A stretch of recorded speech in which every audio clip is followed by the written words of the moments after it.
Salve. Salve. Ah, que legal. O Instagram mudou umas coisinhas aqui. Que massa, hein? Tô até vendo aqui agora. Ai, vou esperar o pessoal chegar aqui.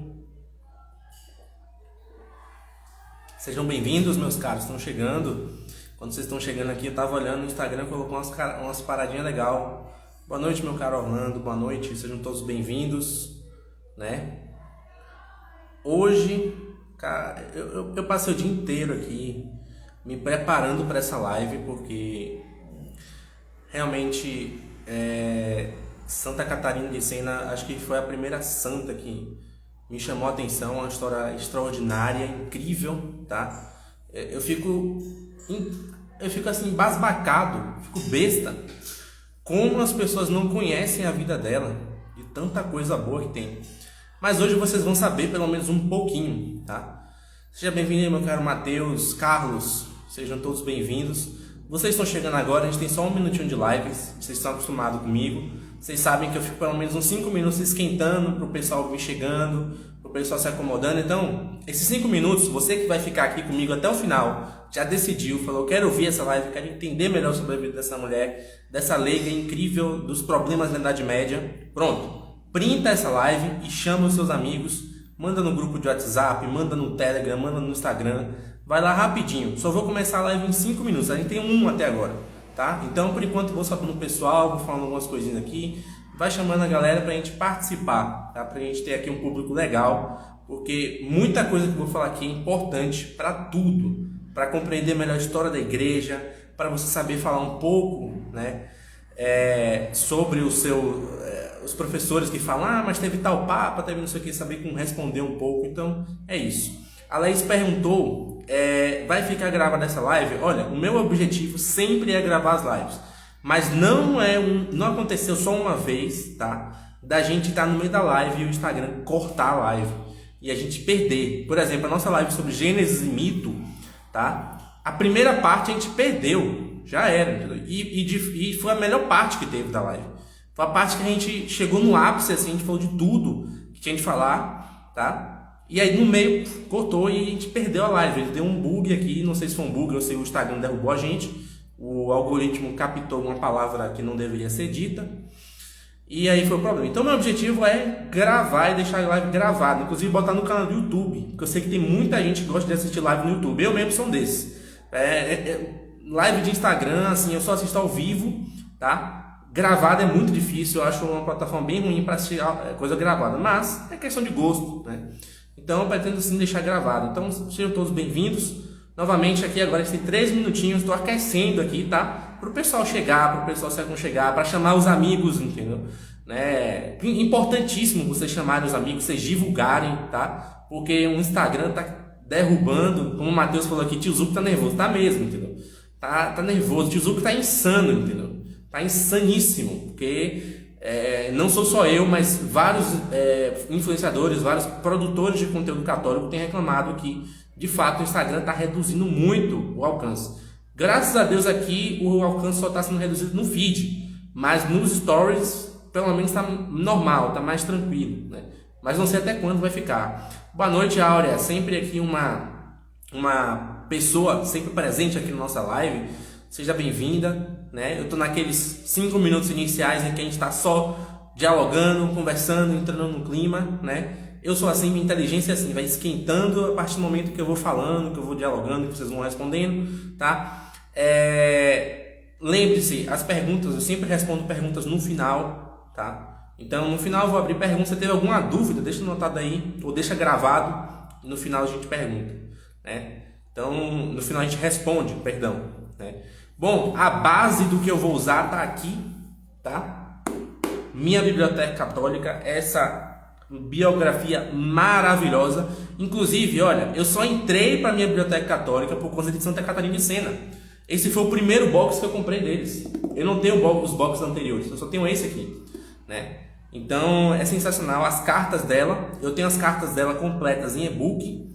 E estou esperando juntar uma graninha aí para comprar o Diálogo. Diálogo, vocês vão entender que obra é essa. Vocês vão entender, tá? O quão incrível essa santa foi, o quão insana ela foi, que Você tem lá na escritura, ninguém viu Deus face a face, exceto ela, Santa Catarina.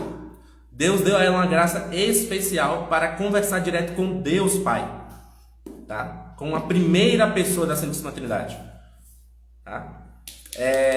Não, aqui não tá de dia não, meu cara, é porque aqui eu tenho uma gambiarrazinha aqui, depois eu mostro, um dia desses eu mostro aqui no story, né, que o antigo morador deixou aqui uma gambiarrazinha com 3 lâmpadas, então dá essa impressão de que tá muito claro, né? Depois eu mostro pra vocês, é muito melhor que a lâmpada que fica aqui em cima, na hora das lives eu ligo ela. Mas enfim, 5 minutos, já começou, quem quiser chamar, dá tempo de chamar, mas eu vou começar agora, tá? Então vamos lá, meus caros. Hoje a nossa live é Santa Catarina de Sena, Vida e Obra, tá? Por que vida e obra? Porque ela é uma doutora da igreja, tá? O que é um doutor da igreja, Yuri? É o seguinte, todo santo, ele é um ícone, tá?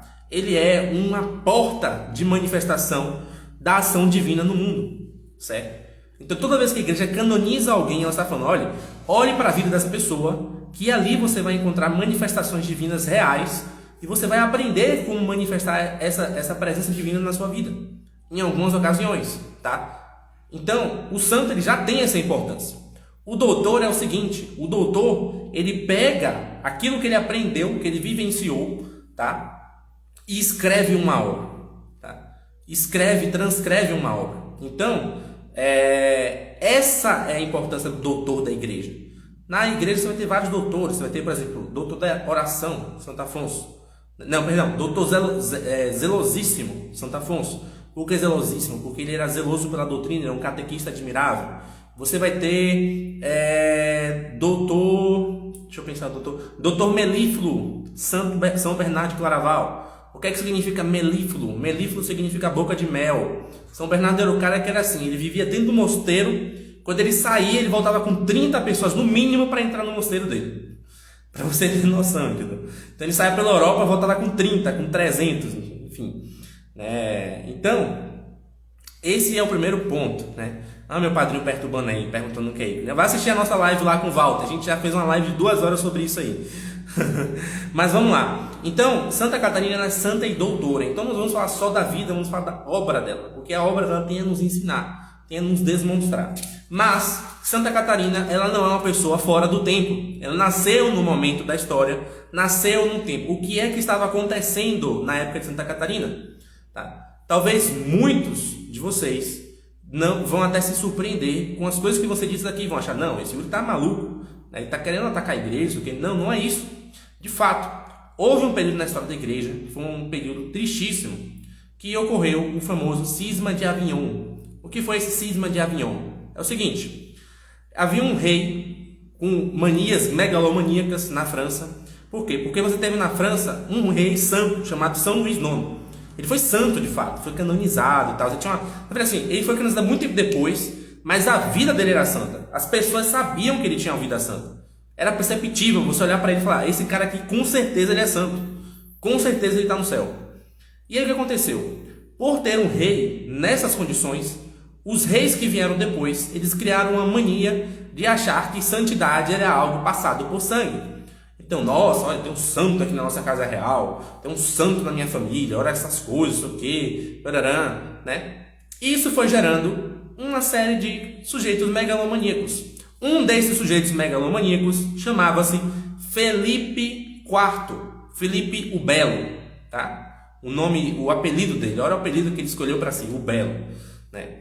Esse cara causou tanta desgraça, me desculpa, mas ele causou tanta desgraça na Idade Média, você tem noção? Ele extinguiu a Ordem dos Templários, ele causou problema com o papado, ele causou problema com outras nações, causou guerras com a Inglaterra, tá? Ou seja, quando você vê lá, por exemplo, Santa Joana d'Arc, muito tempo depois, que ela vai libertar a França, por que ela vai libertar a França? Porque esse maluco criou uma guerra com a Inglaterra, entendeu? Então esse cara não prestava de maneira nenhuma, tá? De maneira nenhuma. Você fala assim, olha, tem uma coisa boa que ele fez? Não, nada. Tá? Nada.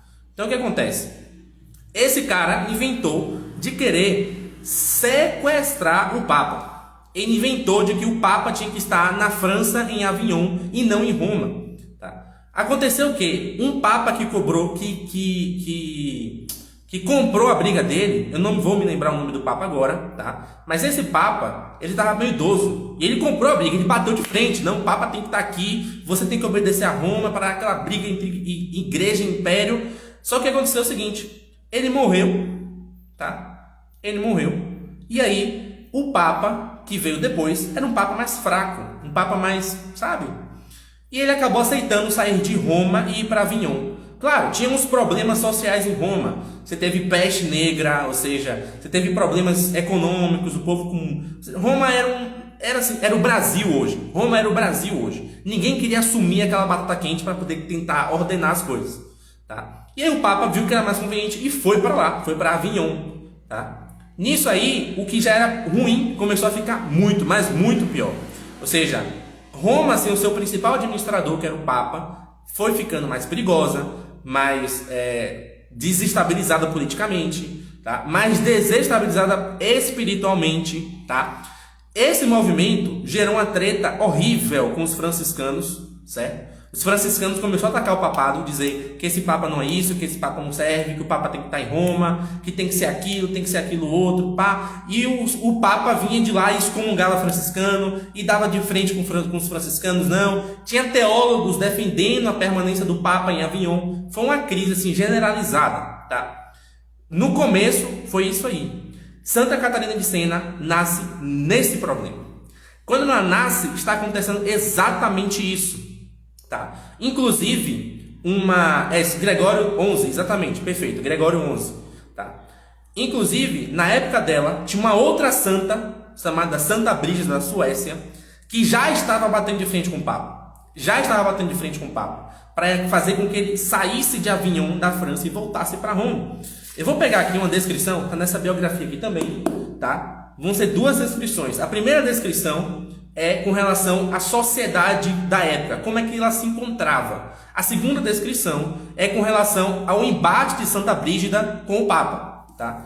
Essa descrição, se você tiver a minha biblioteca católica e essa versão, ela está na página 147. Deixa eu pegar aqui. Espera aí. Aqui, achei. 147, tá? É de um historiador chamado Muratori, tá?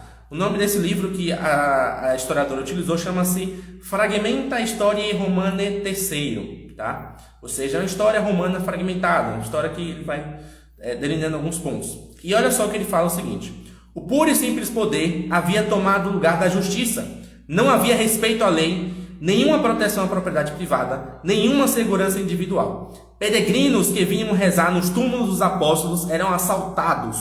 Camponeses atacavam fora dos muros das cidades. Mulheres eram estupradas. A injustiça se assentava no trono da justiça. A devassidão habitava os lugares santos. E a carestia, ou seja, a fome, o interior das famílias. As igrejas da cidade santa estavam em ruínas. Na Basílica de São Pedro e no Palácio de Latrão, o gado pastava ao pé dos altares. Olha a loucura. Você chegar na igreja lá, imagina você chegar no Vaticano hoje, tem um boi lá dentro, comendo grama, entendeu?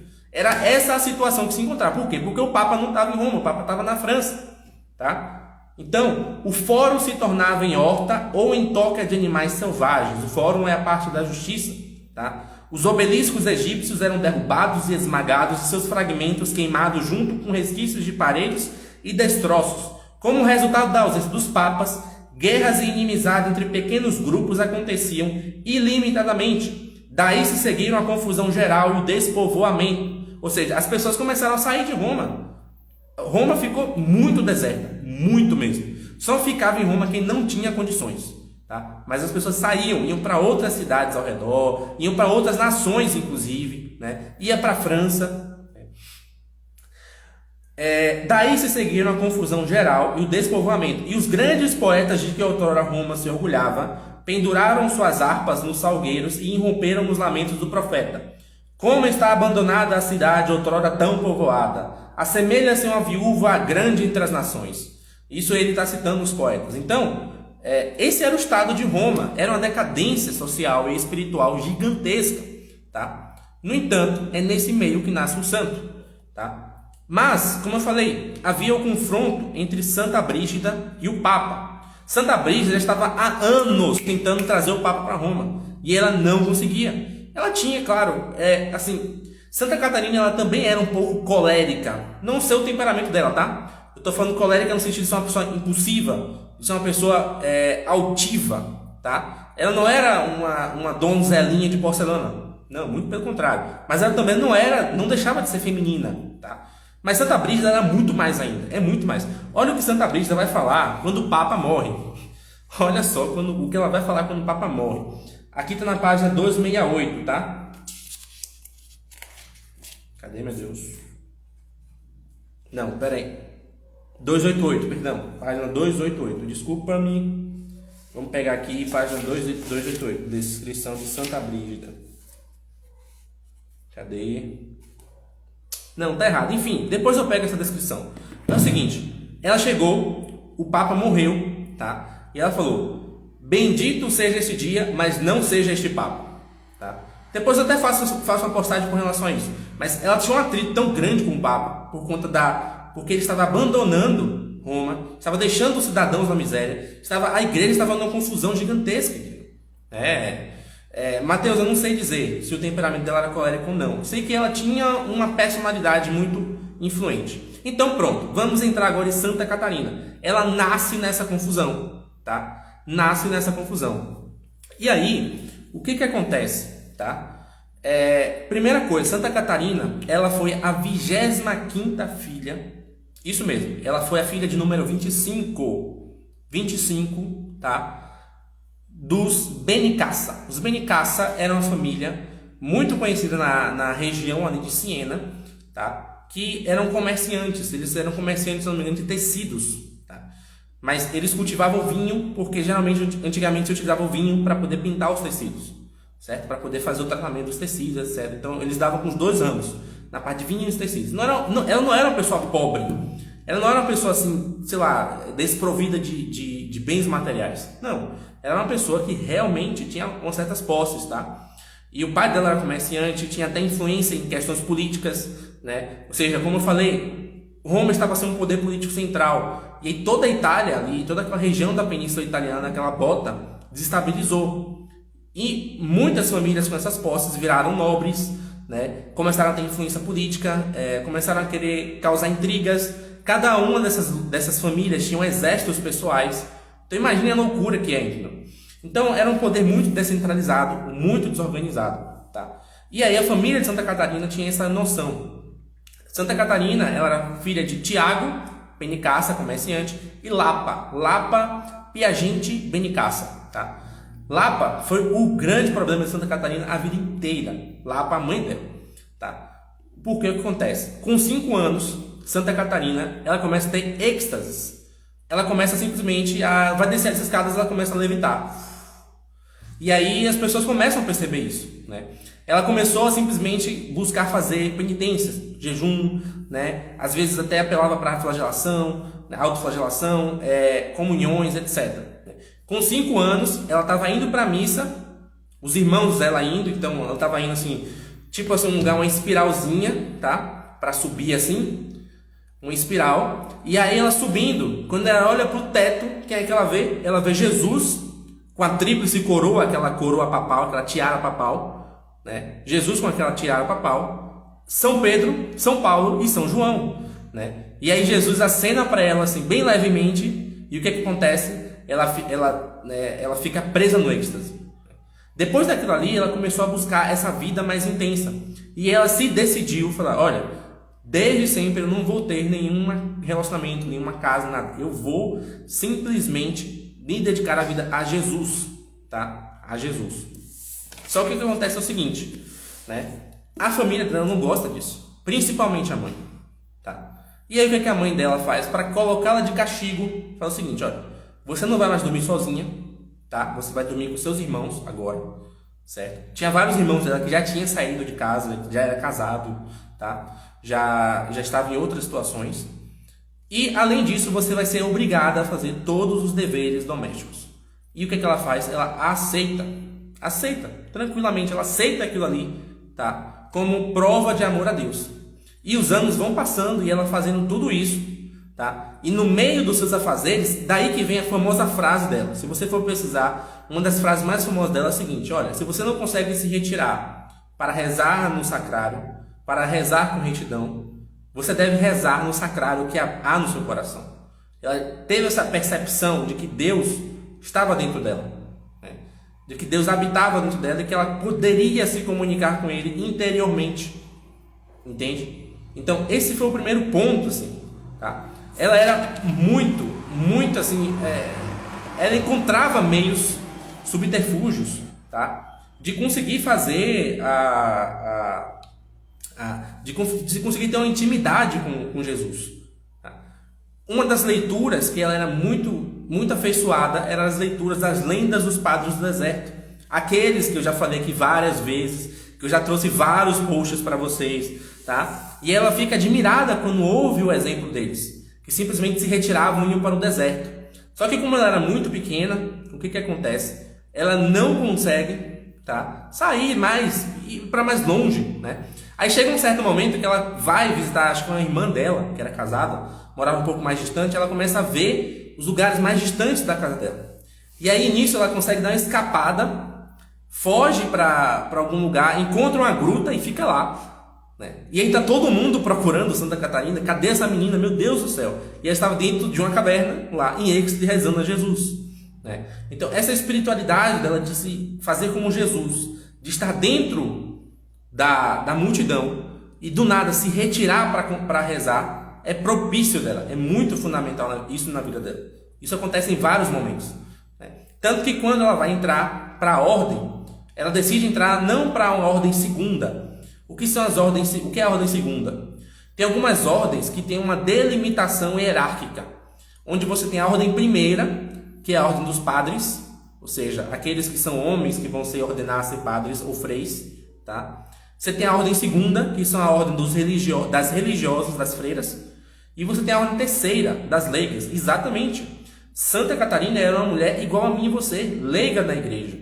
Ela não tinha cargo eclesiástico, ela não era ordenada, ela não tinha um sacramento especial. Não, ela era uma mulher como eu e você, só que debaixo de uma regra, tá? Ela tinha uma regra a cumprir, que era a regra da ordem dominicana. Mas como é que Santa Catarina entrou na ordem dominicana? Na ordem terceira, tá? O que acontece de fundamental? Ela já estava há muito tempo seguindo ardorosamente o castigo que a mãe havia imposto a ela. E isso, ela fazendo vários milagres assim, gente, tá? Ela fazia vários milagres. Ela pegava, o que ela fazia? Ela pegava o vinho, eu até postei esse. Ela pegava a dispensa do vinho, tá? E saía distribuindo para os pobres, várias vezes. Quando o pessoal ia lá chegar, o negócio estava cheio de novo. Por que esse negócio está cheio? O negócio estava vazio na estante, né? Ou seja, ela multiplicava o vinho como Jesus fazia, né? Então, ela fazendo vários desses milagres, tá? E a mãe dela, muito apegada, com um coração muito duro, não deixava ela sair. O que acontece? Tá? Ela sonha com São Domingos. São Domingos falando para ela: você vai entrar na ordem, e começa a explicar as coisas para ela, né? Dá o desenvolvimento para ela do que ela iria fazer, etc. E após esse sonho, ela vai falar com o pai dela. E aí ela bate o pé e fala: não, é vontade de Deus que eu faça isso e esteja consagrada inteiramente a Ele, e eu não vou desistir. E aí o pai dela, que era de fato mais apegado a ela, mais afeiçoado a ela, tá? Botou uma ordem na família. Ele chegou e botou a ordem na família: olha, ninguém mais vai dizer o que Catarina vai ou não vai fazer. E ponto final. Ela vai seguir o destino dela, seguindo os desígnios de Deus.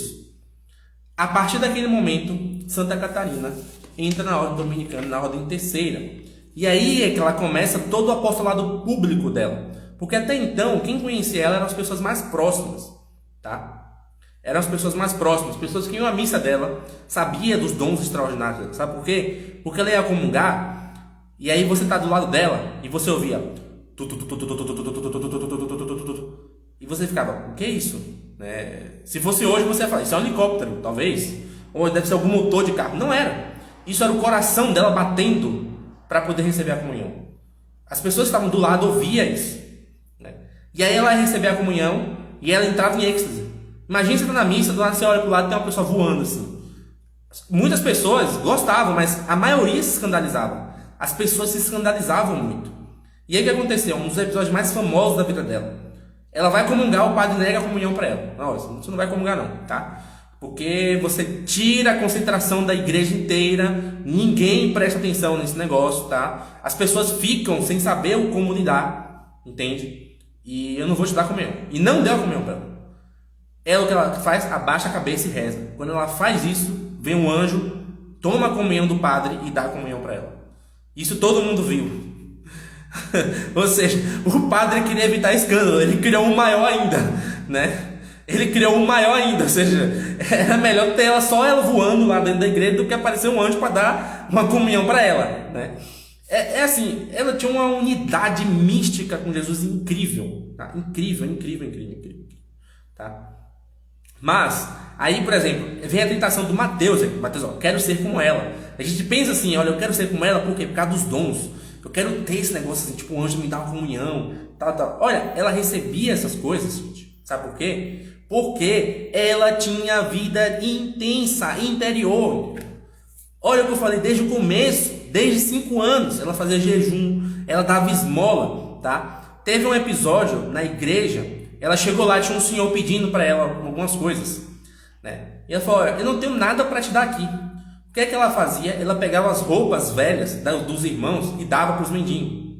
Pegava as roupas velhas dos pais e dava para os mendigos também, né? E aí o que aconteceu? Nessa aí, ela ficou sem saber o que fazer. Aí ela pegou uma roupa nova da irmã dela, pegou uma roupa dela também, que já estava lá guardada, e deu pro sujeito, né? E aí o sujeito falou, não, mas talvez tenha fulano de tal que precise lá outra roupa. Aí ela vai e pega outra roupa.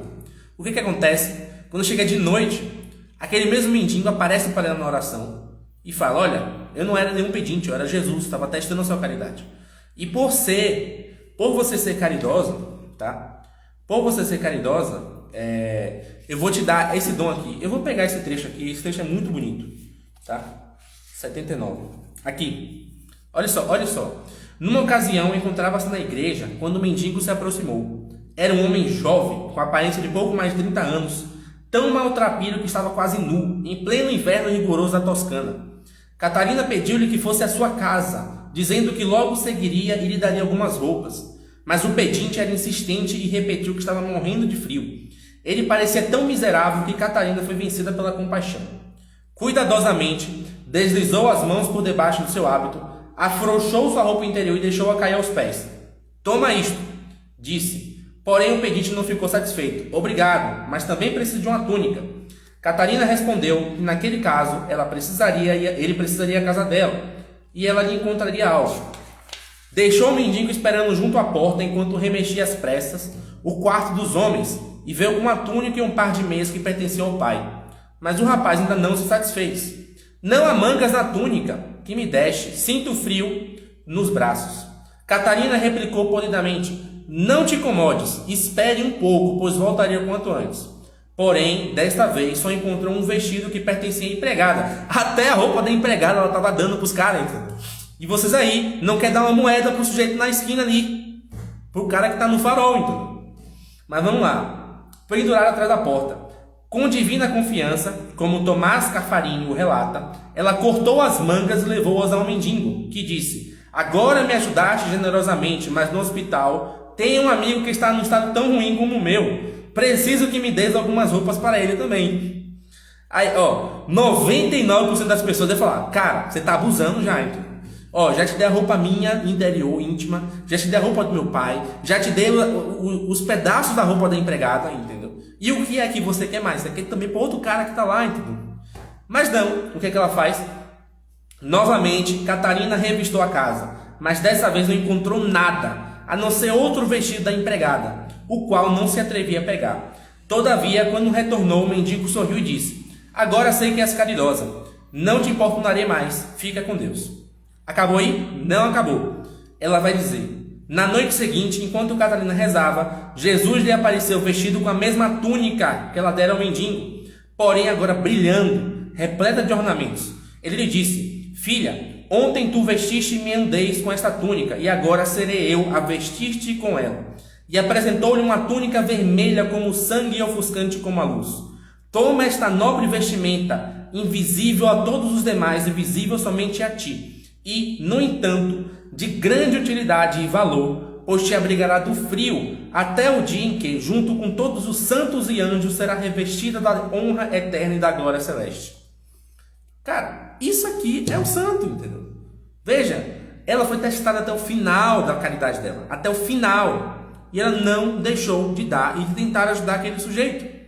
Percebe? Olha, a espiritualidade dela é isso, cara. Oração, a oração íntima, reclusa, buscando a Deus, esmola. Ela não negava a ninguém ajuda. Ninguém, absolutamente ninguém, tá? E jejum e penitência, só isso, tá? As coisas extraordinárias que aconteceu. Você quer saber outra coisa extraordinária? Eu vou te falar, você não vai acreditar, tá? Ela estava rezando e pediu a Jesus: Senhor, eu quero que troque o meu coração com o seu, porque o meu coração é frio. Veja, essa mulher aqui está dizendo que o coração dela é frio, tá? É impaciente, é pecaminoso, e eu quero o seu coração, um coração doce como o meu. Jesus apareceu para ela, pegou o coração dela, puxou e pegou o coração dele, aquele sagrado coração que tem na imagem, e colocou no lugar. Para você ter noção de como isso não foi uma historinha inventada, parará. Quando ela morreu e as pessoas foram encomendar o corpo dela, viram nessa região dela aqui uma cicatriz gigante, tá? Não somente isso, os estigmas que ela recebeu, ela também era uma santa estigmatizada, como São Padre Pio, tinha as marcas da paixão, tá? Ou seja, quando as pessoas foram encomendar o corpo dela para enterrar, tá? Viram os estigmas, viu a cicatriz no corpo, viu as marcas da coroa de espinhos, tá? Ou seja, isso é fundamentalíssimo para a vida espiritual dela, tá? Ou seja, era uma união tão profunda, tão íntima com Deus, uma coisa assim inacreditável na história da igreja, tá? E você vê, olha a descrição que eu fiz do período histórico, era a descrição de uns períodos mais desgraçados da história da igreja. Teve pior ainda, teve pior depois, tá? Mas esse período, de tudo que já vinha acontecendo antes, tá? A igreja tinha um prestígio gigantesco na sociedade. Tinha um prestígio enorme, tá? Quando chegou nesse período, jogou tudo a perder por conta desse problema do cisma.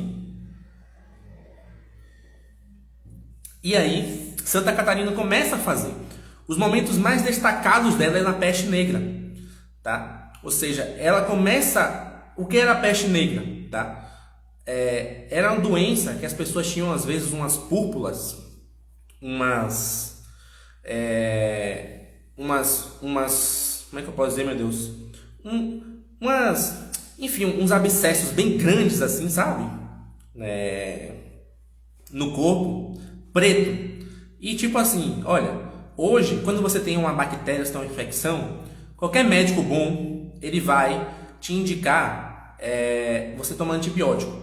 O objetivo de você tomar antibiótico não é só sarar a ferida, mas é impedir que ela se propague no corpo e comece a se manifestar em pus, catarro. Na época não existia isso. Então as pessoas que pegavam a peste, elas eram cobertas de catarro, de pus, entendeu? Então ela simplesmente, tá, cuidava dessas pessoas, trocava as mântuas, né? Dava medicação. Alguns ela fazia milagres, nem todos, alguns ela fazia milagres, tá? Conversão de várias pessoas, tá? De bandidos, de pessoas que tinham medo, bandido dominando a cidade. Ela chegava na cidade e falava assim: você não vai me matar? Vem aqui e me mate, eu me ajoelho aqui para você. Você não é o cara que está designado a tirar minha vida? Vem aqui e tire. E aí o cara ficava com medo, o cara fugia, entendeu? Veja, uma mulher, entendeu? Religiosa, tá? O cara bandido com um bando do lado, armado. E ela fazia isso e o cara fugia. Por quê? Porque ela tinha autoridade em Cristo, tá? Ela tinha autoridade em Cristo, certo? E aí o que acontece? Ah, lembrei, a página está aqui. Na página 152, Santa Brígida, tá? Olha, um ponto importantíssimo para a gente refletir aqui também é porque a gente vê um santo. Qual é a grande dificuldade? A gente vê um santo desse, tá? E a gente vê ele falando lá nas suas cartas: olha, eu sou o pior pecador do mundo, tá? Imagine ela falar que é a pior pecador do mundo. Você pode pensar assim: olha, ela está sendo hipócrita, ela está mentindo em certo ponto. Deixa eu ver se eu acho aqui o trecho. Não estou achando mais. Esses trechos estão sumindo aqui, velho. Mas tinha um trecho muito bonito aqui. Aqui. Achei. Depois vamos ler. Mas o que acontece é o seguinte, olha,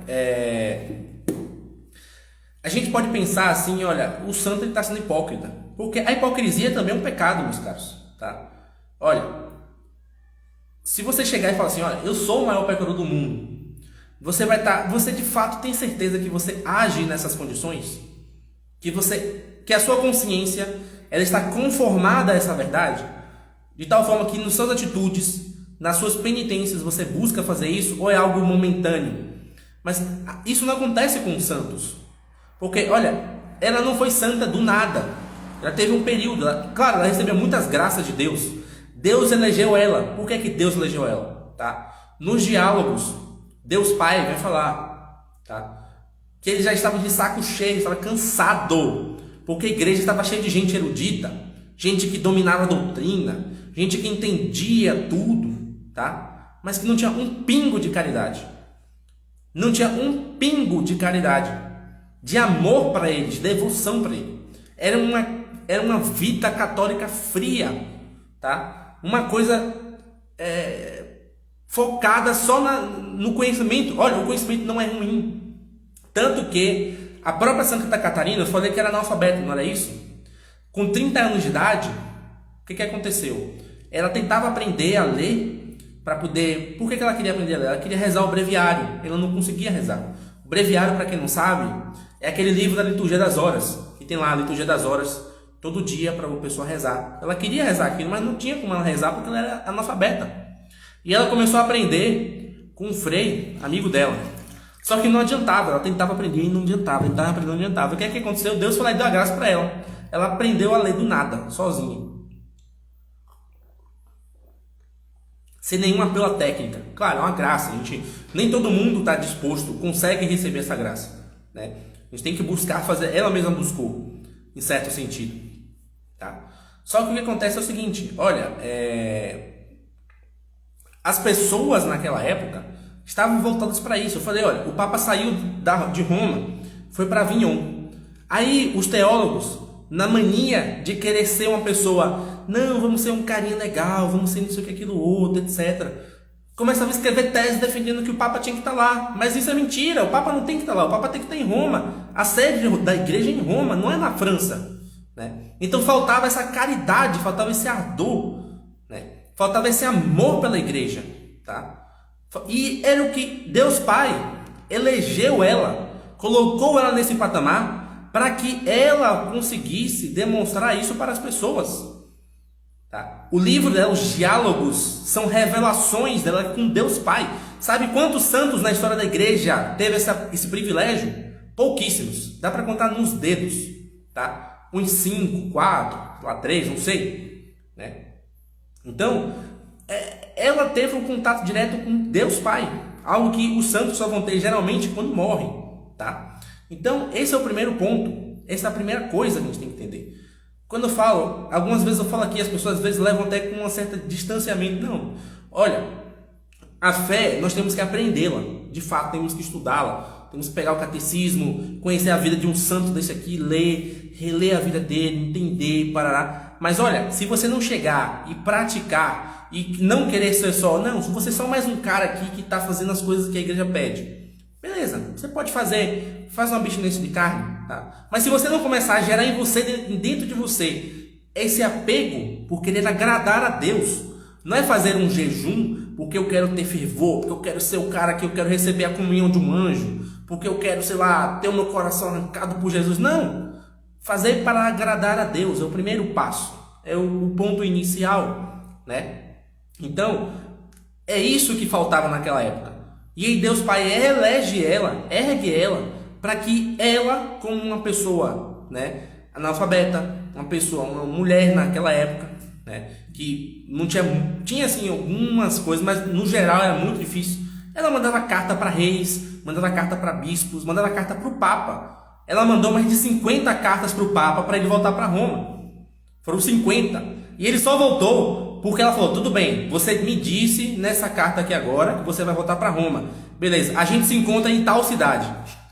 Ela foi lá buscar o Papa pela mão, entendeu? É exatamente isso, né? E ela não conseguiu, ela só não foi na França, porque ela já estava no fim da vida dela, estava meio debilitada, né? Ela tinha uma doença que ela carregava, que faz ela ter sofrimentos horríveis, tá? Eu não me recordo agora se era alguma coisa no estômago, não me lembro o que era, tá?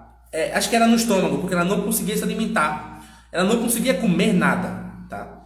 Ela só conseguia comungar, só comungar, do corpo e do sangue de Cristo, só. Ela não conseguia comer, ela ficava muito mal.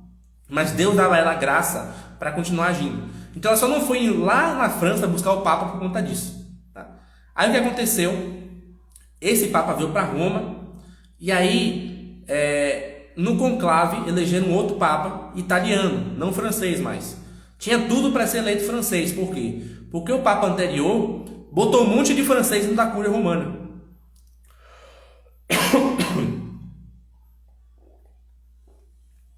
Botou um monte de francês na Cúria Romana. Então, olha, se é a votação, a maioria vence. Os franceses podiam botar outro francês lá. Mas o papado estava tão desgastado, o pessoal da Itália estava tão pé da vida, tá? Que eles ficaram com medo de fazer o seguinte, ó, vamos botar um papa aqui francês e o pessoal vai descer matando a gente, vai ter porrada, né? Não vai ter jeito. Então vamos botar um papa italiano. Só que o cara que elegeram, acho que foi Urbano, não me lembro qual foi Urbano X, não me lembro agora, Urbano alguma coisa. Foi Urbano, Papa Urbano.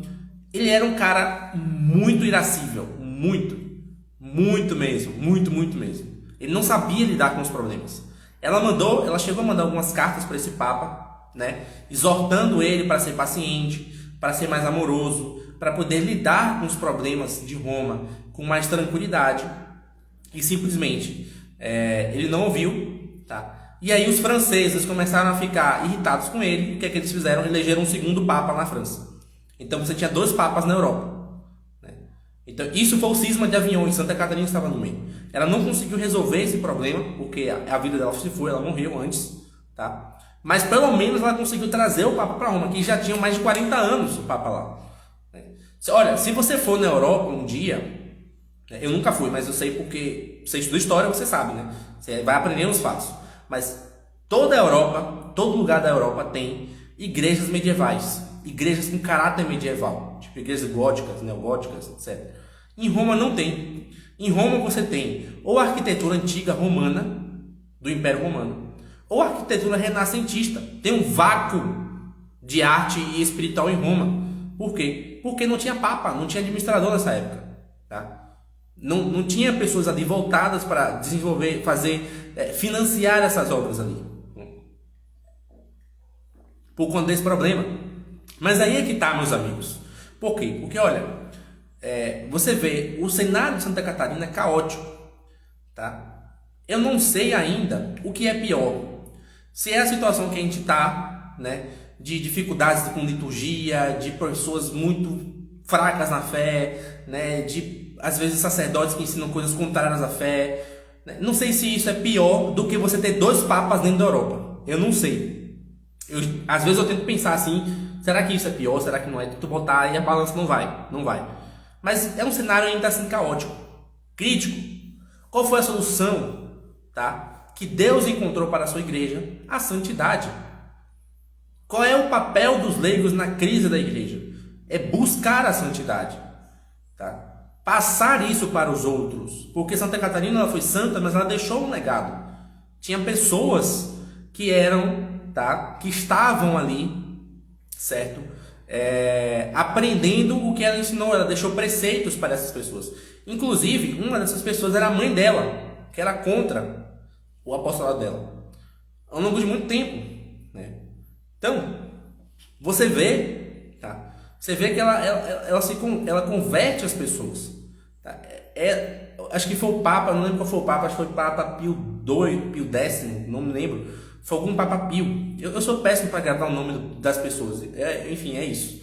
Eu tenho que anotar tudo no papel, senão eu esqueço. Mas teve um Papa que falou sobre ela. Olha, não tem ninguém que conheça pessoalmente Catarina e não mude de vida. Ou seja, ela tinha uma santidade tão transbordante, ela tinha uma vida espiritual tão intensa, que aquilo transbordava para os outros e alimentava a alma dos outros. É isso que é a raiz das mudanças dentro da igreja. Não é, claro, tem toda a parte institucional que é interessante, parará, etc, tá? Mas não, o fundamental, o ponto de partida, tá? É se integrar na comunidade espiritual dos santos, se integrar na cidade de Deus, buscar desenvolver isso, né? Buscar. E o primeiro passo não é você receber 1001 dons, você fazer, né? Hoje o cara se converte, a primeira coisa que ele quer fazer é sair dando pito no Papa, convertendo os hereges. Meu filho, olha, segura um tempo, pratica, tá? E depois talvez você seja chamado a fazer isso. Não sei, não sou Deus para te dar o destino da sua vida, né? Mas você tem que primeiro seguir uns passos, né? Olha, tem uma razão do porquê quando você vai plantar uma árvore, a semente tem que estar embaixo do solo. Não é nem só a árvore. Repare que tudo que é novo, que vai nascer, tem um período que tem que estar oculto, que tem que estar protegido, tem que estar resguardado, tá? Que tem que estar seguro. Tá? O bebê, ele é gerado no ventre da mãe, não é do lado de fora da barriga da mãe. Ele está protegido, ele está num ambiente seguro para ser alimentado, para ser gerado, até que chega um momento que ele pode sair. Com qualquer animal é assim. Com as plantas são assim. Com a nossa vida espiritual também. Jesus foi assim. 30 anos em casa e 3 publicamente. Né? Santa Catarina também. Quantos anos ela não ficou em casa, servindo ao pai, à mãe, cuidando dos irmãos? E depois ela foi publicamente. Ela fez um voto de silêncio. Ela fez um voto de silêncio por 3 anos. 3 anos sem falar nada. Ela só abria a boca para confessar os pecados. Tá? Isso foi logo que ela se converteu. Então, antes de você pensar nos dons do santo, pense nas práticas que o santo teve para poder alcançar aqueles dons. Tá? E é exatamente esse é o panorama. É o que faz com que a vida na igreja mude, ganhe força. Tá? Ganhe unidade, ganhe vibração. Veja, eu fui falando aqui de vários milagres. Muitos falam, caramba, tô arrepiado, que coisa incrível, né? É isso, cara. Em certo ponto, é o que a igreja, o que o padre Paulo Ricardo fala, né? Que a igreja católica é linda por causa dos seus santos, que são faróis na história. E de fato eles são faróis. Talvez muitos, quando ouviram o cenário inicial que eu estava falando, do Papa sequestrado na França, do rei maluco, de fulano e ciclano, parará, parará. Talvez muitos tenham assim desesperado, falando, meu Deus, e agora? Né? Que coisa horrível, eu nunca ouvi falar disso, quer dizer que meu professor tem um pouco de razão com aquilo ali? Né? Muitos ficaram nesse mas quando você fala da vida de um santo que estava nesse cenário, que pegou esse cenário e mudou, transformou, você esquece os problemas e só fica aquela beleza, aquele rastro de luz. Percebe como isso é bom?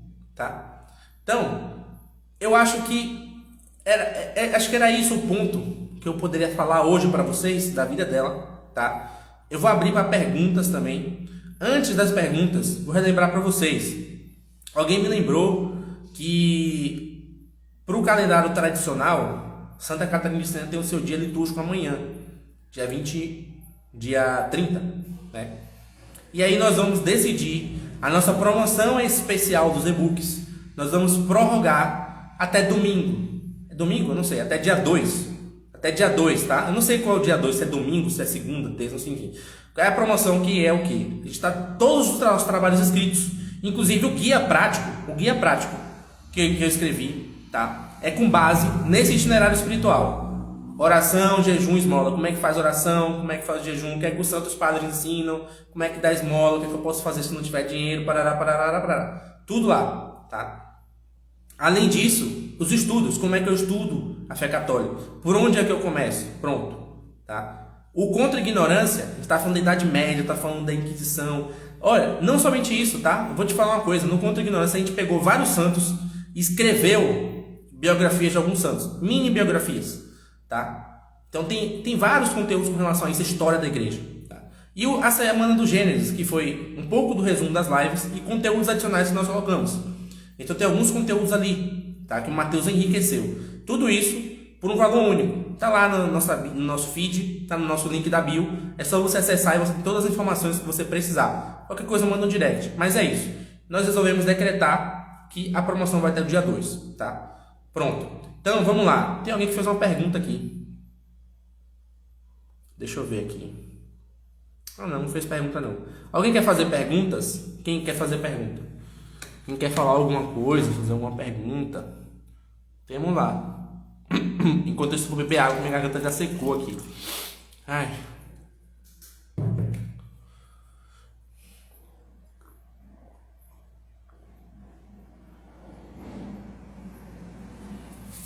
Ninguém quer fazer pergunta? Só coraçõezinhos?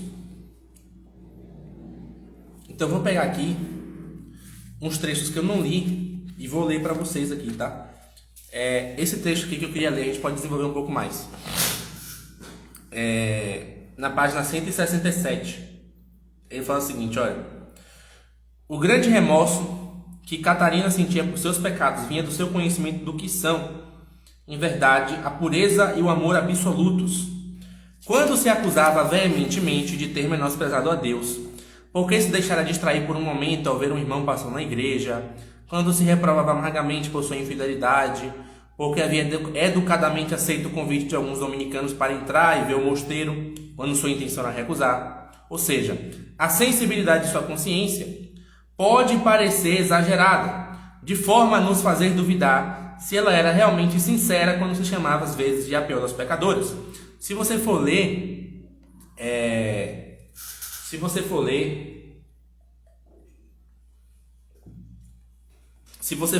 as cartas dela, você vai achar de fato que tem um exagero, tá? Tem um exagero no que ela tá falando. Deixa eu só terminar aqui e eu vou voltar para as perguntas, tá, gente? Que eu vi que algumas pessoas mandaram algumas coisas. Mas como eu já comecei, deixa eu só terminar, que é um ponto que realmente eu queria ler e eu acabei me passando, tá? Mas quando você lê as cartas dela, você tem essa impressão de que ela está sendo, sei lá, talvez não esteja sendo sincera, entendeu? Porque você vê uma mulher fazendo umas coisas dessa e ela se diz, não, eu sou a pior pecadora de todas, aquela coisa toda, né? E dá essa noção. E ela vai escrever aqui, ó: mesmo Raimundo de Capua teve de confessar que, por vezes, tivera dúvidas, mas que por fim aprendera a entender que Catarina media perfeição e imperfeição com critérios que pessoas comuns não conhecem. Tá? O que acontece é o seguinte: Raimundo de Capua era o diretor espiritual dela. Era a pessoa com quem ela tinha direção espiritual. E até ele, quando ouvia ela na direção, achava isso. Só que ele começou a perceber o seguinte, que é o que a gente não percebe. O critério de perfeição que um santo tem é diferente do que eu tenho. Tá? Só um primeiro ponto. O nosso critério de perfeição é um ideal. É algo que está na sua cabeça, que você imagina que possa ser algo. O critério de perfeição de um santo é algo que ele vê. É como se fosse assim. Ele dissesse para você, olha, eu acho que uma lâmpada seja assim, passado, cozido, parará, parará. E você fala, Yuri, a lâmpada é isso aqui. Entendeu?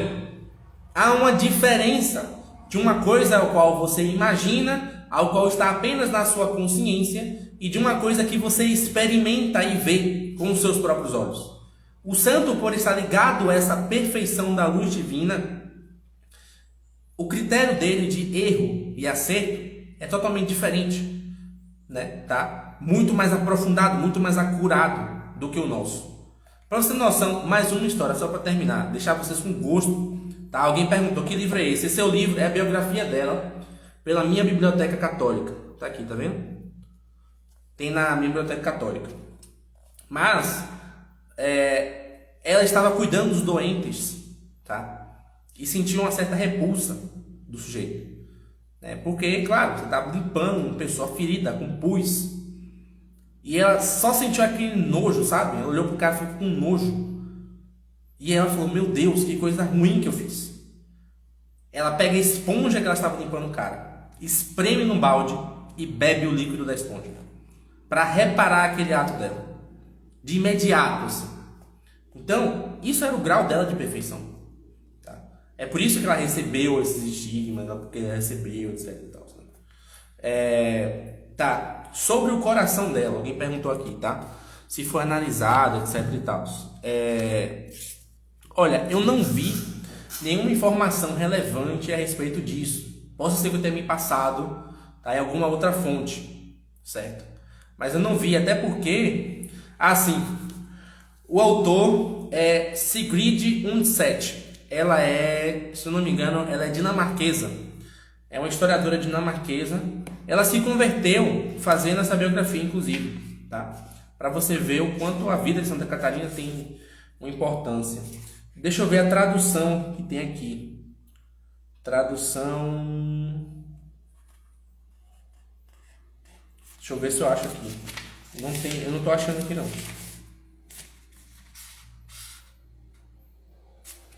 Não tô achando a tradução não. Aqui. Tradução tal de Pablo Pinheiro da Costa. Foi a própria minha biblioteca católica que traduziu, tá? Ou seja, é um livro inédito no Brasil. Eles não tem assim, tipo, alguém traduziu e tem à venda uma outra edição em outro lugar. Não, não tem. Talvez uma outra biografia que vocês possam achar, tá? Eu não sei, acho que tem espanhol. Acho que tem espanhol. Que é do próprio Frei Raimundo de Capua, que aliás é beato, ele é bem-aventurado, é beato. Beato Raimundo de Capua, que era o diretor espiritual dela, tá? E ele escreveu uma biografia, inclusive tem várias citações dessa biografia aqui na situação da Sigrid no 7, né? E talvez seja até melhor, mas você consegue achar. Voltando ao tema do coração, tá? Eu não achei se nenhuma informação assim, alguém pegou o coração, analisou, parará. Eu até acho meio difícil, porque a gente está falando de uma santa de 1300 e pouco. Daqui para cá são 600 anos no mínimo, quando começou-se a analisar cientificamente as relíquias, né? Porque tinha a técnica para fazer isso, né?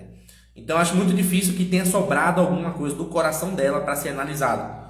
E se seria viável fazer alguma coisa com relação a isso, tá? Então eu não achei. Se eu achar alguma coisa, eu ainda posto. Como eu falei, amanhã ainda é o dia litúrgico dela e como a gente vai estar nesse clima de promoção, posso trazendo essas informações para vocês ao longo da semana, tá? Até o dia 2, certo? A Adriana perguntou, fala sobre o coração dela. Só dizer o que você quer que eu fale, o que você achar. De que forma que você quer que eu fale. Explique melhor o que é esse fenômeno, etc, né? Onde está o corpo dela hoje? Se eu não me engano, acho que está em Siena. Ou pior que eu desliguei o meu notebook. Poderia ir trazendo essas informações para vocês. Eu vou ligar aqui. Mas aí eu posso até ver a questão do coração. A gente pode fazer uma pesquisa aqui agora. Mas, se eu não me engano, o corpo dela está em Siena. Porque qual o problema dos corpos dos santos, tá, gente? É que às vezes ele está no seu lugar. Por exemplo, o Padre Pio estava lá em São Giovanni Rotondo. Aí o que acontece? Aí o Papa pede, não, translada o corpo, leva para lá, para tal lugar assim assado. Porque vai ter uma devoção, não. Translada e às vezes fica lá e vai rodando a Europa inteira. E aí você fica, olha, a última vez que eu vi, estava lá, mas eu não sei se houve uma mudança recentemente, tá? Em que fase da vida ela recebeu os estigmas? Foi logo no começo dela, que foi o seguinte, ela estava no período ainda de receber o hábito dela, né? A profissão religiosa dela, tá? E aí ela teve muitas tentações. Ela teve tentações assim, horríveis com relação à pureza, com relação a até blasfêmias, né? E ela rezava e pedia muito a Deus para se livrar e não conseguia, né? E ela ouvia a voz do demônio falando para ela, não, você não tem que fazer isso, você tem que se casar, você tem que fazer tal coisa, tem que fazer aquilo outro, né? Não que, olha, aí é que está a situação, tá? Não que se casar, o matrimônio seja ruim, é porque é o seguinte, para ela, para Santa Catarina, para ela ser quem Deus queria que ela fosse, ela teria que ser uma vida de celibato, tá? Entende? Aí você vê, as pessoas ficam tentando botar os santos. Não, porque o santo tem aquilo ali, porque tem... Cara, não tem. Não tem como fazer isso. Sabe por quê? Porque um santo não é um profeta. Qual é a diferença de um santo para um profeta? Alguém sabe dizer? Alguém sabe dizer qual é a diferença de um santo para um profeta? Comenta aí, qualquer coisa. Só enquanto eu estou abrindo aqui para a gente pegar essas informações do corpo e do coisa. Alguém sabe dizer o que é um santo e o que é um profeta? Qual é a diferença deles? Ninguém sabe? Ninguém sabe a diferença?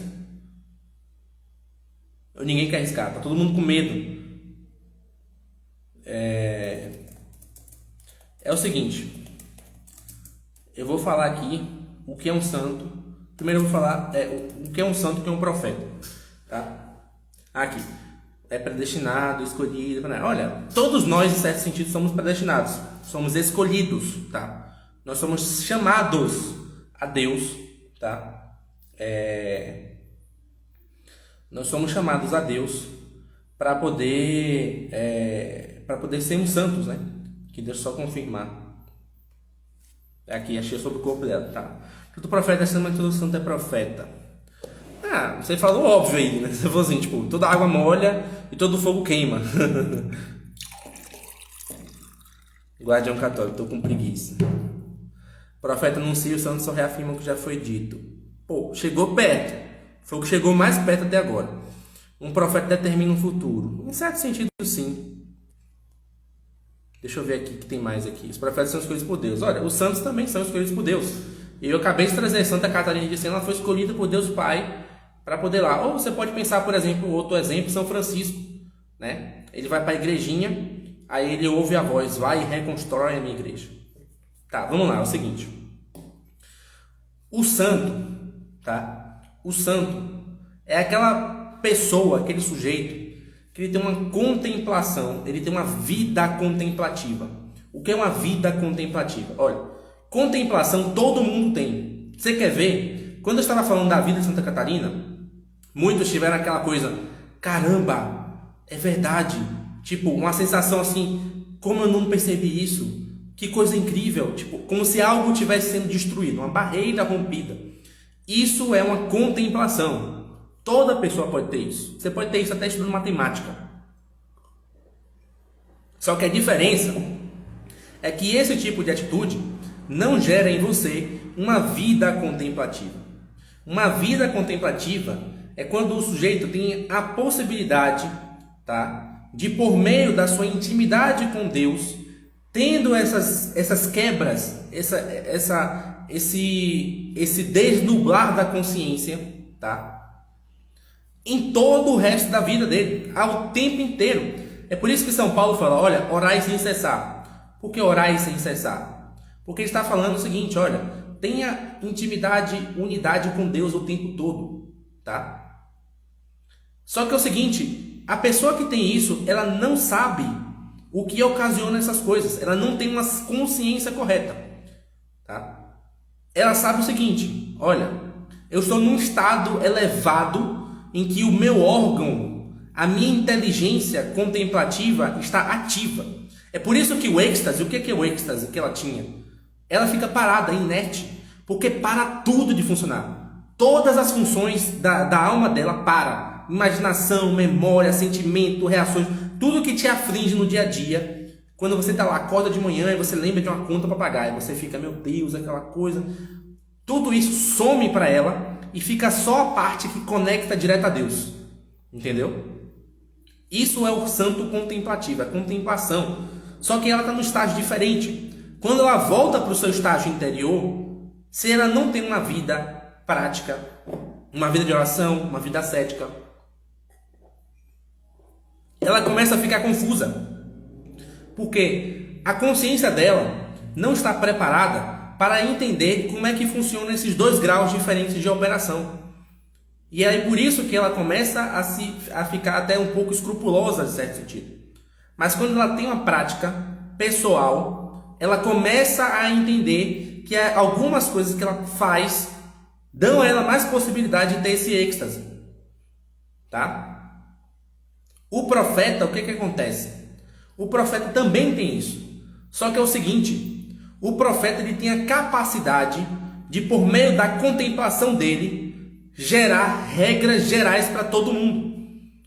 Por exemplo, um santo, se todo santo fosse um profeta, todo santo teria uma religião diferente. Ele teria mandamentos diferentes, entendeu? Só que, como ele não tem essa possibilidade de criar regras, normas gerais que servem para a humanidade inteira, tá? Ele não tem essa característica de profeta. O profeta não. Moisés sobe a um monte e ele tem a contemplação, a visão direta de Deus, e aquilo surge os 10 mandamentos. A diferença de um santo, o santo ele consegue fazer isso em menor grau. Por exemplo, São Bento, cria a regra de São Bento lá. Eles sempre dão uns conselhos em menor grau, que servem para alguns níveis de pessoas. E é por isso que ficar colocando, não, mas tem que ser que nem tal santo, tem que ser que tal. Não tem isso, entendeu? O que você tem que fazer?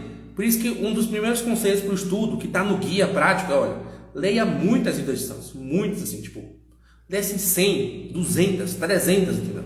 Porque aí você vai identificar qual é o que tem uma vida, uma prática, tá, religiosa, que seja mais semelhante, que caia muito mais com a sua vida, entendeu? Com a sua personalidade diante de Deus, com a sua relação com Deus, entende?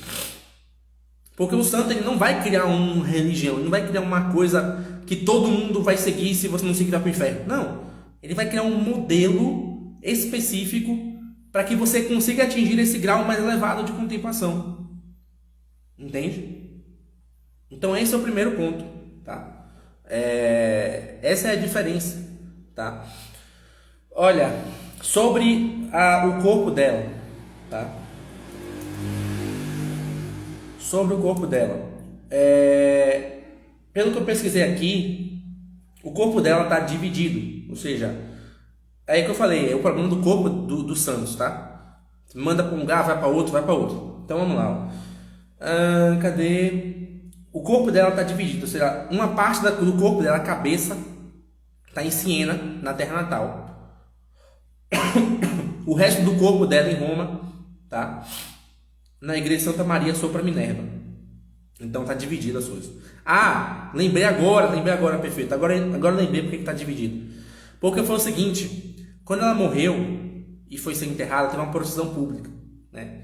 Sempre um santo que tem uma vida pública muito intensa, quando ele vai ser enterrado, tipo, muita gente fica, aquela coisa toda, aquela comoção geral, sabe? E aí o que aconteceu? Quando foi enterrar ela, botaram ela na tumba, surgiu um monte de milagres assim, ao mesmo tempo. Pessoas estavam doentes, que estavam com um monte de problema, ainda tinha peste ainda, entendeu? A peste ainda estava assolando. Então tinha muita gente doente, muita gente debilitada, né? Enfim. Quando enterraram o corpo dessa mulher, tipo, houve uma explosão de milagres, entendeu? Em todo o canto da Itália. O que aconteceu? O povo foi na loucura para pegar o corpo dela. Eu quero algum pedaço do corpo dela, entendeu? E aí por isso que teve esse problema, que teve essa divisão, entendeu? Tipo, a cabeça num lugar, o corpo no outro, por conta disso. E ainda é mais propício porque Roma ainda estava desestruturada. Não tinha, assim, tipo, polícia, sabe? Não tinha uma ordem social ainda muito vigente, né? Então é por isso que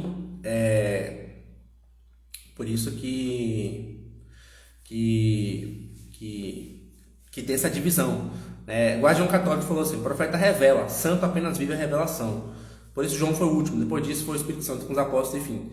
Exatamente. Só que assim, o que o profeta revela não é algo que ele não vive, tá? É algo que é o seguinte, ele contempla no seu espírito, na sua alma, aquelas coisas, e ele transfere aquilo no plano da revelação. Entendeu? Entende? Ou seja, é um certo sentido, é um dom que Deus dá para a pessoa. E por isso que João foi o último, como você falou, né? João foi o último porque Deus falou, até aqui não tem mais necessidade de ter mais profeta, de criar uma regra que sirva para todos. Você pode pensar assim, mas qual é a regra que João criou que serve para todos? O que é que você faz no advento? Todo ano, ou na quaresma, né? Aplanai os caminhos para que o Senhor venha, preparai as veredas, endireitai os caminhos, não é isso? É a mesma coisa. Aqui é uma norma, tá? É uma norma que é o seguinte, olha, toda vez que houver um tempo litúrgico, a vinda de Cristo, a vinda de Jesus, que nós estamos esperando para recebê-lo, seja no seu nascimento, seja na sua ressurreição, nós precisamos de um tempo de preparação para a nossa alma. Isso é uma norma que serve para todo mundo. Todo mundo. Entende? Então, essa é a diferença. Deixa eu ver se tem mais alguma pergunta aqui. Alguém perguntou mais coisa. Quem perguntou lá em cima, pergunta de novo. Porque eu fiz a pergunta e muitas pessoas falaram e eu não vi. É isso mesmo, alguém falou, Cristina falou aqui, ó, numa determinada época do ano, salvo engano, a cabeça dela ficou na igreja. É isso mesmo, foi o que eu falei aqui. Muito obrigado. Podemos com esforço, amor e dedicação amar a Deus como os santos amaram, ou para alguns nossa dificuldade? Tipo, Deus pode escolher uns e não outros? Não, olha, Deus pode escolher cada um para um carisma próprio, tá? Você vê isso, você vê uma pessoa que é mais voltada ao estudo, outra pessoa que é mais voltada ao cuidado com o próximo, outra pessoa que é mais voltada à intimidade, à união com Deus, né? Uma coisa muito básica, isso eu posso dizer, todo santo viveu, é o abandono à divina providência. É confiar na providência divina, tá? É de fato se entregar a ela. Todos os santos tiveram que em algum momento dar esse salto na fé. Então, não pense assim, você quer ser, por exemplo, Catarina, mas não pense que você vai ter, né? Ou não almeje, não busque assim, tipo, quero ter aqueles dons, aqueles milagres, né? Ou seja, quero ter aquelas mesmas possibilidades. Sabe por quê? Porque os milagres, a gente fala assim, Santa Catarina fez um milagre, mas em certo ponto, o correto é Deus que fez o milagre, né? Ela percebeu o quê? Uma coisa, ela percebeu o problema, tá? E ela percebeu que havia uma possibilidade de Deus, uma abertura de Deus para resolver aquele problema por meio do milagre. E ela foi essa ponte que unia essas duas coisas. O santo é uma ponte entre o céu e a terra. E aliás é uma coisa que ela ensina no diálogo, a questão da cruz, né? Que ela vai trazer ali a cruz como uma ponte entre o céu e a terra.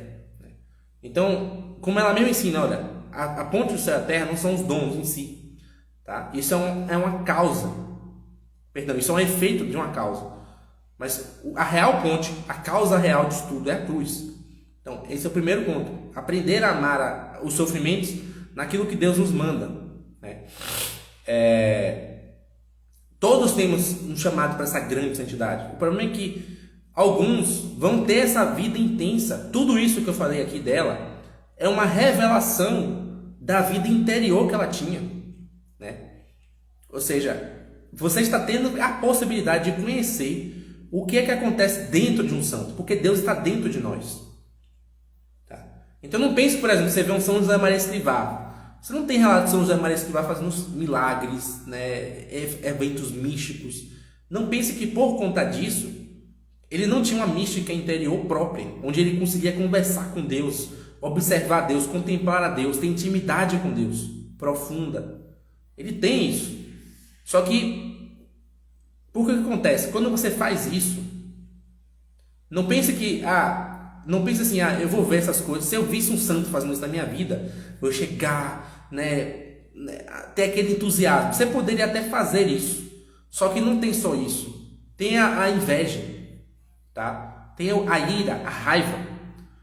Então, 99% dos santos, quando ele tem uma situação dessa, as pessoas querem matar ele. É como São Bento. Vamos botar um veneno no copo desse cara aqui, porque esse cara está revelando uma coisa que nós não queremos ver. Porque a ação de um santo, o milagre de um santo, é um julgamento de Deus. Pode ser um julgamento misericordioso, que te acolha e você se sinta bem acolhido, pode. Mas pode ser um julgamento que vai para dividir a sua alma. E aí, nem todo mundo está preparado para aceitar. A reação mais próxima que eles vão ter é o seguinte, olha, vamos matar esse cara aqui, entendeu? Não teve um maluco aqui nessa biografia que chegou, vamos testar se essa mulher é mística ou não. Sabe o que é que ele fez? Olha a loucura que ele fez. Ele pegou uma hóstia sem consagrar e botou lá num lugar para todo mundo adorar. E aí as pessoas não sabiam, não falou para ninguém, então. Ele não falou para ninguém. As pessoas não sabiam. E aí todo mundo se ajoelhou, começou a rezar. Santa Catarina ficou em pé e cruzou os braços assim. E ficou lá. Aí o que ele fez? Ele foi repreender ela. Por que você está com essa postura diante do Santíssimo Sacramento, ela? Você é louco? Você está botando um pedaço de pão para todo mundo adorar aqui? Tá querendo que todo mundo caia em idolatria? Você é maluco? Aí o pessoal, não, desculpa, ele saiu, entendeu? Ou seja, sempre vai acontecer essas coisas. As pessoas vão ter inveja, as pessoas vão querer matar, etc.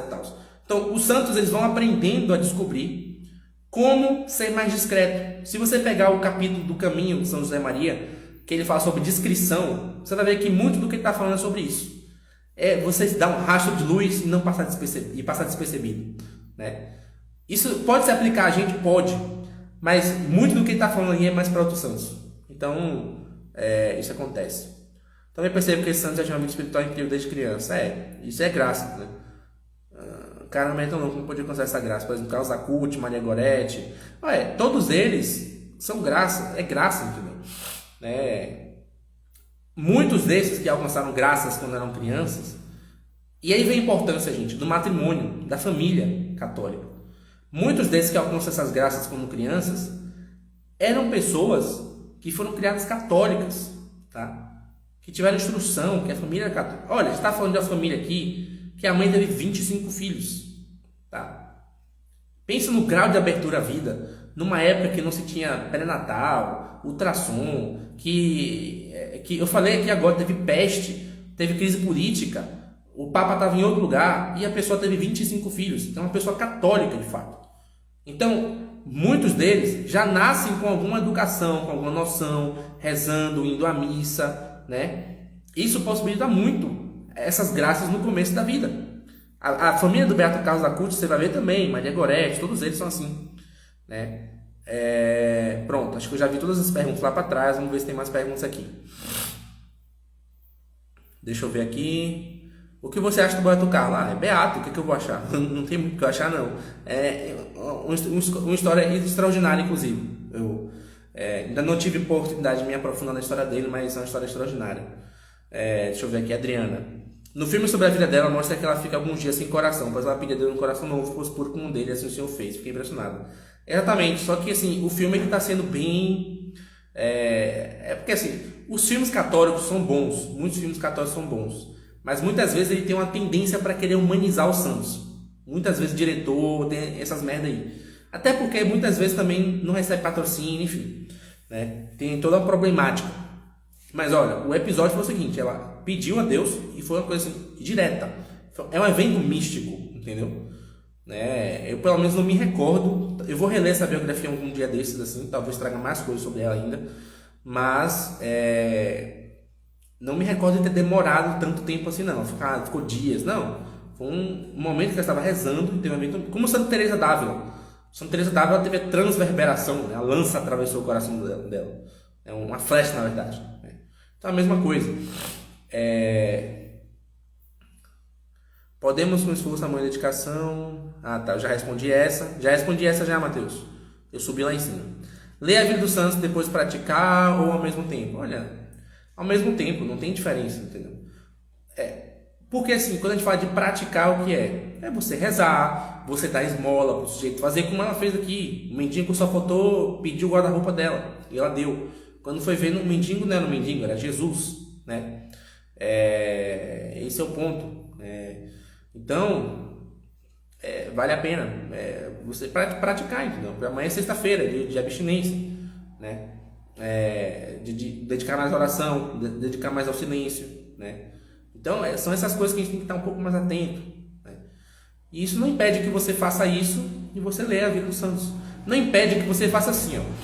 Eu vou te dar, se você fazer o seguinte, pega o guia lá, compra o guia lá, compra o bônus lá, você tem tudo logo na sua mão, tá? Mas depois pega o guia para ler e aí eu dou lá, ó, leia primeiro o catecismo, leia tal coisa, leia a vida dos santos, ou literatura. Você pode fazer o seguinte, ó, tirar 1 hora do seu dia, todos os dias, você tem 1 hora, tá?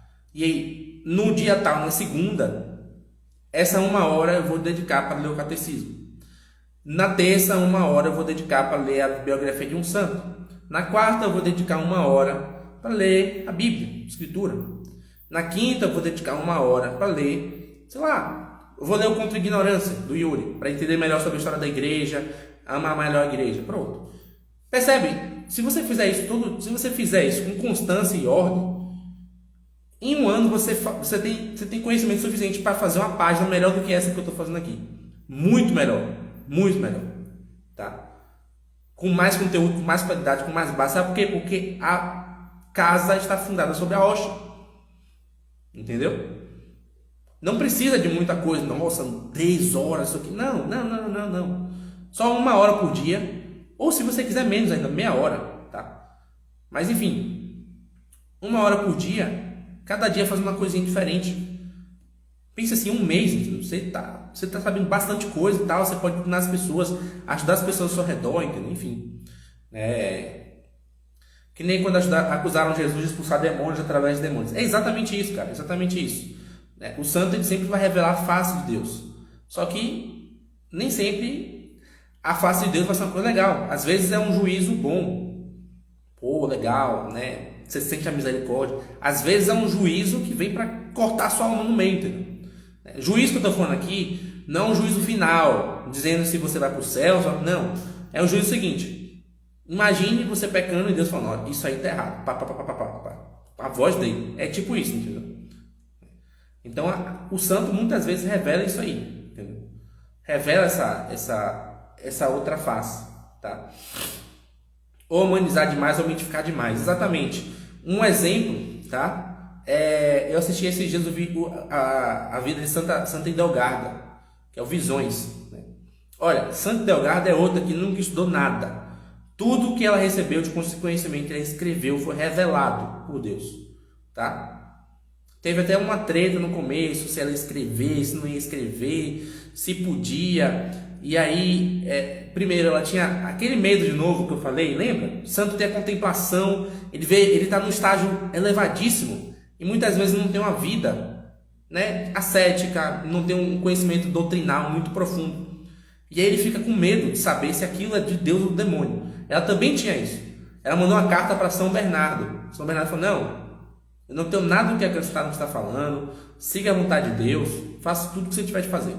E ele ainda foi defender ela no sínodo. Ele foi no sínodo defender ela para poder publicar as obras dela. E ela conseguiu essa dispensa por conta disso. E aí o que aconteceu? Ela nunca estudou nada. Nada. Aí você vai ver o filme, aí chega lá um padre que estava escrevendo as coisas dela, fala assim, não, olha, porque chegou um bispo aqui, e o bispo trouxe a biblioteca dele, né, com não sei o que lá, o que é que tem? Tem não sei o que lá, tem Aristóteles, de ciência natural, não sei o que lá. Mentira, entendeu? Ela não tinha esse conhecimento, nem tempo ela tinha para fazer isso.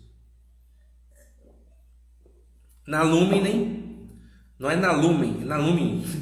Na Lumen tem filme muito bom, mas eu assisto no YouTube, cara, tem muito filme no YouTube lá. Mas a Lumen é o melhor, assim, tipo, é o mais regular, tem os melhores filmes. Mas tem no YouTube também. Esse que eu assisti de Santa Idelgarda, assisti no YouTube. Chama-se Visões. Visões de Santa Idelgarda, tem lá. Enfim, mas é isso, tá? Tem mais alguma pergunta, alguém?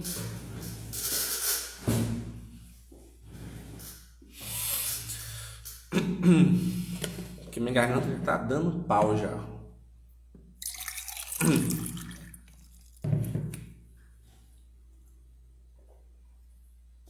Bom, como aparentemente ninguém tem mais nenhuma pergunta, tá? Vou só novamente bater na tecla. Nós vamos manter nossa promoção. Vai lá. Muitas dessas práticas aí de oração, jejum, estou trazendo para vocês lá no guia, tá? No guia prático, certo? Com a linguagem atual, com a linguagem moderna, tá? Vocês, antes de vocês saírem, por favor, tirem um print da minha excelentíssima face, tá? Publiquem nos seus Instagrams e falem da live lá pro pessoal, beleza? Então, é isso aí, um momentozinho do print.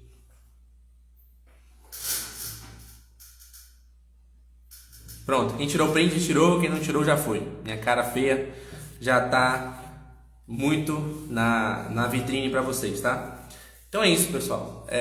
Vocês gostaram da experiência? Se gostaram, dá para fazer isso com outros santos que eu já li a obra, né? Por exemplo, São Bernardo de Claraval, posso fazer. Vai ficar salvo assim nível. Até agora a gorda do cabelo azul do Instagram, acho que ela deve estar dormindo, porque não deu nenhum problema. né? Então vai ficar salvo, vou colocar lá. Agradeço muito a presença de vocês, né? E como eu falei, a promoção vai ficar até o dia 2 lá. Comprem lá, tem tudo na mão, enfim, tem tudo que a gente escreveu sobre Idade Média, Inquisição, Cruzado, todo dia. Pergunta assim, fala sobre Idade Média. Aí a pessoa pensa em Inquisição e Cruzados. Inquisição e Cruzados. Não, cara, tem. Ó, o que eu acabei de falar, de uma treta monstruosa na Idade Média, entendeu? Tipo. O cisma de Avignon, não sei o que, Parará, Reforma, né? E aí os caras, Inquisição e Idade Média, ó, já tá lá, tá tudo escrito lá, tá? Com muita citação, um monte de coisa, tá? Questão de oração, de jejum, de esmola, tá lá também. Tem trecho de São João Crisóstomo, que nem traduzido tá, que eu fiz a questão de traduzir e deixei lá para vocês lerem sobre esmola, sobre oração, sobre jejum, tá? E a questão do imaginário, filmes, Mateus assim, é um cinéfilo de primeira, entende muito de filme, tem que escrever o e-book dele, tá? Então é isso. Vou fazer mais sim, vou programar, vou pensar qual é a próxima que eu vou fazer, e aí vocês vão ser avisados novamente. Estejam presentes. Mais uma vez, obrigado pela presença, pela audiência de vocês, tá? Pelo carinho, pelo que vocês divulgaram a live. Tá? Muito obrigado, boa noite a todos vocês e uma boa sexta-feira, né? Sexta-feira de abstinência, de oração, de dedicação, e que eu espero que Santa Catarina tenha incentivado e inflamado o coração de vocês a ter uma boa sexta-feira para isso. Então é isso. Pronto. Abração para vocês. Até mais, fique com Deus. Lembrando ainda a nossa promoção R$ 44,90. Todos os nossos livros, com todas as informações que eu já falei, com tudo. Enfim, é isso. Até mais.